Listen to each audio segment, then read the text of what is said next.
আর এই মুহূর্তে নজর রাখতেই হচ্ছে ডেডলাইনের আগে এসআইআর শুনানি শেষ। একদিন আগেই রাজ্যে শেষ এসআইআর শুনানি।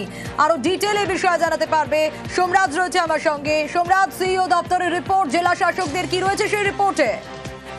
দেখো, সব জেলা শাসকদের থেকে জানতে চাওয়া হয়েছিল যে তাদের জেলায় শুনানি প্রক্রিয়া শেষ হলো নাকি, কারণ কয়েকটি বিধানসভায় শুনানি বাকি ছিল। বিশেষ করে প্রায় 6 লক্ষের কাছাকাছি শুনানি বাকি ছিল গত শনিবার পর্যন্ত। এবং তারপর তুমি জানো, জাতীয় নির্বাচন কমিশনকে প্রস্তাব পাঠায় রাজ্যের মুখ্য নির্বাচনী আধিকারিকের দপ্তর, এবং তারপর কমিশনে বৈঠক করতে যান সিইও, এবং সেই বৈঠকে আবার 7 দিন সময়সীমা বাড়ানো হয়, অর্থাৎ যে সময়সীমা আগামীকাল আছে। কিন্তু তার আগেই শুনানি শেষ হয়েছে নাকি সেই সম্পর্কে বিস্তারিত তথ্য চাই।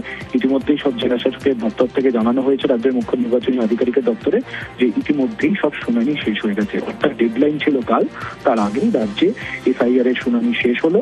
এবং যেটা কমিশন সূত্রে জানা যাচ্ছে, এখনো পর্যন্ত 1,23,00,000 ভোটারের নথি আপলোড হয়েছে, অর্থাৎ যারা শুনানিতে এসেছিলেন, যাদের শুনানিতে নথি দিয়েছেন তাদের 1,23,00,000 ভোটারের নথি আপলোড হয়েছে।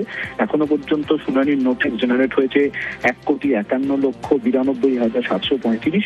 কিন্তু যেটা গুরুত্বপূর্ণ বিষয়, 3,55,679 ভোটারকে এখনো পর্যন্ত নোটিশ সার্ভ করা যায়নি, কারণ তাদেরকে পাওয়া যায়নি। যদিও এই যে সংখ্যাটা কেন নোটিশ সার্ভ করা গেল না এই 3,55,000-এরও বেশি ভোটারকে, সেই বিষয়ে এখনো পর্যন্ত কমিশন স্পষ্ট কোনো ব্যাখ্যা দেননি।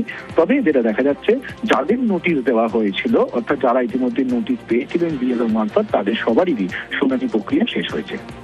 বেশ।